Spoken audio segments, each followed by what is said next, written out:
ಭಾಗದಲ್ಲಿ DCP office BBMP office ಇದ್ದೇ ಬಂದಿದೆ. ಮುಂದಿನ ದಿನಗಳಲ್ಲಿ ಕೋರ್ಟ್ ಏನಾದರೂ ಬರ್ಬೋದು ಸರ್? ಇವತ್ತು ನೂತನವಾದಂಥ DCP ಕಚೇರಿಯನ್ನು ಇವತ್ತು ಯಲಹಂಕದ ಆಡಳಿತ ಫ್ಲೈಓವರ್ ಪಕ್ಕದಲ್ಲಿ ಸುಸಜ್ಜಿತವಾದ ಕಟ್ಟಡವನ್ನು ಸನ್ಮಾನ್ಯ ಗೃಹ ಸಚಿವರಾದ ಡಾಕ್ಟರ್ ಪರಮೇಶ್ವರ್ ಅವರ ಅಮೃತಹಸ್ತದಿಂದ ಉದ್ಘಾಟನೆ ಮಾಡಿದ್ದೀವಿ. ಇದಕ್ಕೆ ಮೊದಲು ಚಿಕ್ಕಬಾಣವರ ಅಲ್ಲಿ ACP ಕಚೇರಿ ಗುದ್ಲಿ ಪೂಜೆ ಮಾಡಿದ್ವಿ. ಯಾಕಂದರೆ ನಮ್ಮ 2 ಸ್ಟೇಷನ್ಗಳು ಅಲ್ಲಿ ಹೋಗ್ತದೆ, ಸೋಲದೇವನಹಳ್ಳಿ ಮತ್ತು ರಾಜಾನಹಳ್ಳಿ. ಇದು ಇಲ್ಲಿವರೆಗೂ DCP ಕಚೇರಿ ಬಾಡಿಗೆ ಕಟ್ಟಡದಲ್ಲಿ ನಡೀತಾ ಇತ್ತು.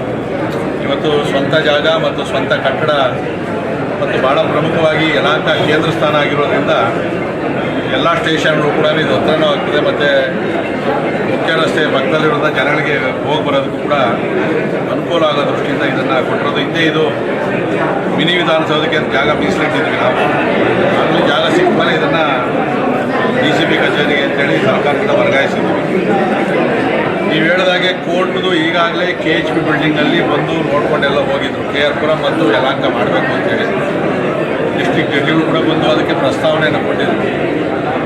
ಆದರೆ ಅಲ್ಲಿ ವಿಶೇಷವಾಗಿ ಅಸೋಸಿಯೇಷನ್ನವರು, ಬಾರ್ ಕೌನ್ಸಿಲ್ ಅಸೋಸಿಯೇಷನ್ನವರು ಮತ್ತು ಅಡ್ವೊಕೇಟ್ಗಳು ಇಲ್ಲಿ ಆಯಿತು ಅಂದರೆ ನಾವು ಬಂದು ಹೋಗಿ ತೊಂದರೆ ಆಗ್ತದೆ ಅಂತೇಳಿ ಒಂದು ಸ್ವಲ್ಪ ನಿಂತಿದೆ. ಬಟ್ ಯಲಹಂಕ ಅದು ಸ್ಯಾಂಕ್ಷನ್ ಆಗಿದೆ. ಅದು ಪ್ರಯತ್ನವನ್ನು ಪಟ್ಟು ನಾವು ಜಾಗನೂ ನೋಡಿ ಎಲ್ಲ ರೆಡಿ ಮಾಡಿದ್ವಿ. ಬಟ್ ಕಾರಣಾಂತರದಿಂದ ಅದು ಕೋರ್ಟು ಓಪನ್ ಆಗಲಿಲ್ಲ. ಮತ್ತು ಸರ್ಕಾರದಲ್ಲಿ ನಾವು ಅದನ್ನು ಪ್ರಸ್ತಾವನೆಯನ್ನಿಟ್ಟು ಕೋರ್ಟ್ ಅಂತೂ 100% ನಮಗೆ ಬರ್ತದೆ ಅಂತಕ್ಕಂಥ ನಂಬಿಕೆ. ಈಗ ಪೊಲೀಸ್ ಸ್ಟೇಷನ್ ಸರ್ಕಲಿಂದ ಸಂದೀಪ್ ಮಿಶ್ರ ಸರ್ಕಲ್ವರೆಗೂ ಮೇಲ್ಸೇತುವೆ ಕಾಮಗಾರಿ ಎಷ್ಟು ದಿನ ಮುಗಿಬೋದು? ಎರಡೂ ಕಡೆ ಒಂದೇ ಸಲ ಕಾಮಗಾರಿ ಮಾಡ್ತಾ ಇರೋದ್ರಿಂದ ವಾಹನ ಸಂಚಾರ ತುಂಬ ತೊಂದರೆ ಆಗ್ತದೆ. ಇಲ್ಲ, ನೀವು ನೋಡಿರ್ಬೋದು, ನೈಟ್ ಮಾತ್ರ ಕೆಲಸ ಮಾಡ್ತಾರೆ, ಬೆಳಗ್ಗೆ ಹೊತ್ತು ಅವ್ರು ಕೆಲಸ ಮಾಡ್ತಾ ಇಲ್ಲ. ಅಷ್ಟು ಆ ಕೆಲಸ ಮಾಡ್ತಾಯಿದ್ರು ಕೂಡ ಟ್ರಾಫಿಕ್ ಎಲ್ಲೂ ಸಮಸ್ಯೆ ಇಲ್ಲ. 2 ಜಂಕ್ಷನ್ನಲ್ಲಿ, ಪೊಲೀಸ್ ಸ್ಟೇಷನ್ ಜಂಕ್ಷನ್ನು, ಸಂದೀಪ್ ಉನ್ನಿಕೃಷ್ಣ ಜಂಕ್ಷನಲ್ಲಿ ಸ್ವಲ್ಪ ಕೆಲಸ ನಡೀತಾ ಇದೆ. ಆದರೂ ಕೂಡ ನಾವು ಬೆಂಗಳೂರಿಗೆ ಬೇರೆ ಕಡೆ ಹೋಲಿಕೆ ಮಾಡಿದಾಗ ಟ್ರಾಫಿಕ್ ನಮಗೇನಂತ ಸಮಸ್ಯೆ ಇಲ್ಲ. ಫ್ಲೈಓವರ್ ಅವ್ರು ಹೇಳೋ ಪ್ರಕಾರ ಇನ್ನೂ 6 ತಿಂಗಳು ಬೇಕು ಅಂತೇಳಿ ಮೊನ್ನೆ ಒಂದು ಸಭೆಯನ್ನು ಕೂಡ ಮಾಡಿದ್ದೀವಿ ನಾವು. ಅಪ್ ರ್ಯಾಂಪು ಸಂದೀಪ್ ಉನ್ನಿಕೃಷ್ಣ ಹತ್ರ ಮೇಲೆ ಮಾಡಿದ್ರೆ ಮೇಲ್ಗಡೆ ಕೆಲಸ ಮುಗಿಸ್ಕೊತಾರೆ. ಡೌನ್ ರ್ಯಾಂಪ್ ಇಲ್ಲಿ RMZ ಹತ್ರ ಒಂದು ಮಾಡಬೇಕು. ಅದಾಯಿತು ಅಂತಂದರೆ ಅವರು ಹೇಳಿದ ಪ್ರಕಾರ 6 ತಿಂಗಳೆಲ್ಲ ಮುಗಿಸ್ಕೊಡ್ತೀವಿ ಅಂತೇಳಿ 6 ತಿಂಗಳು ಸಮಯ ಕೊಟ್ಟಿದ್ದೀವಿ. ಈಗ 2-3 ದಿನಗಳಿಂದ ಅಂದರೆ ಚುನಾವಣಾ ಪ್ರಚಾರ ಸಭೆಯಲ್ಲಿ ಖರ್ಗೆ ಅವರು ದ್ವೇಷ ಭಾಷಣ ಮಾಡ್ತಾರೆ.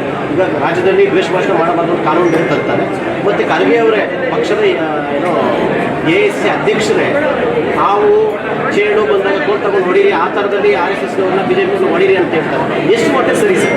ಈಗ ಸಾಕಷ್ಟು ಅವರ ಏನು ಹೇಳಿಕೆ ಕೊಟ್ಟಿದ್ದರು ಇಡೀ ದೇಶದಾದ್ಯಂತ ಸೋಷಿಯಲ್ ಮೀಡಿಯಾದಲ್ಲಿರ್ಬೋದು, ಬೇರೆ ಬೇರೆ ಪಕ್ಷದ ಮುಖಂಡರು ಕೂಡ ಅದನ್ನು ಟೀಕಿಸ್ತಾ ಇದ್ದಾರೆ.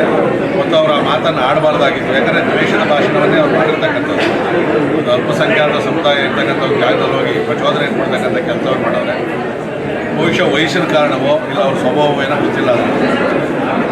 ಅವ್ರು ಮಾತಾಡಿರ್ತಕ್ಕಂಥ ಮಾತು ಇವತ್ತು ಆ ಕಾಂಗ್ರೆಸ್ ಸರ್ಕಾರ, ಕಾಂಗ್ರೆಸ್ ಪಕ್ಷದ ಅನೇಕ ನಾಯಕರು ತಲೆ ತಗ್ಸಂಗಾಗಿದೆ. ಸೊ ಅವರು ಅದನ್ನು ಸಮರ್ಥನೆ ಮಾಡೋಕ್ಕೆ ಕೆಲವರು ಹೊಡ್ತಾ ಇದ್ದಾರೆ. ಅದನ್ನು ಬಹುಶಃ ಅವನ ವಯಸ್ಸಿನ ಕಾರಣದಿಂದಲೋ ಏನೋ ಒಂದು ಅವರು ಅದನ್ನು ಮಾತಾಡಿರ್ಬೋದು.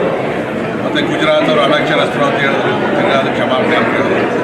ಈ ಥರ ತಿಂಗಳು 1-2 ಈ ಥರ ಕಾಂಟ್ರವರ್ಸಿ ಸ್ಟೇಟ್ಮೆಂಟನ್ನು ಕೊಡ್ತಾ ಇದ್ದಾರೆ. ಅದು ಸೊ ಅದನ್ನು ಅವರ ಹೈಕಮಾಂಡರ್ ಅವರಿಗೆ ಸರಿಯಾದ ರೀತಿಯಲ್ಲಿ ತಿಳುವಳಿಕೆ ಹೇಳಬೇಕು. ಇಲ್ಲಿ ತಿಳುವಳಿಕೆ ಹೇಳೋ ವಯಸ್ಸಿನ ದೊಡ್ಡವರು, ಭಾಳ ಹಿರಿಯರು, ಅವರಿಂದ ನಾವು ಕಲಿಬೇಕಾಗಿರೋದು ಭಾಳಷ್ಟಿದೆ.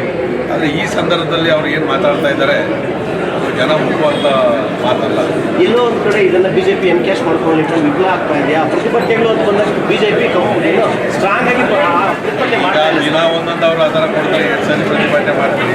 ಜನಸಾಮಾನ್ಯರಿಗೆ ಮುಟ್ಟಿದ್ರೆ ಸಾಕು. ಸೋಷಿಯಲ್ ಮೀಡಿಯಾ ಭಾಳ ಸ್ಟ್ರಾಂಗ್ ಆಗಿದೆ. ಅದು ನಾವು ಮಾಡೋದಕ್ಕಿಂತ ಹೆಚ್ಚಾಗಿ ಆ ಕೆಲಸವನ್ನು ಮಾಡ್ತಾವ್ರೆ. ಜನರ ಮನಸ್ಸಿಗೆ ಹೋಗ್ತಾ ಇದೆ.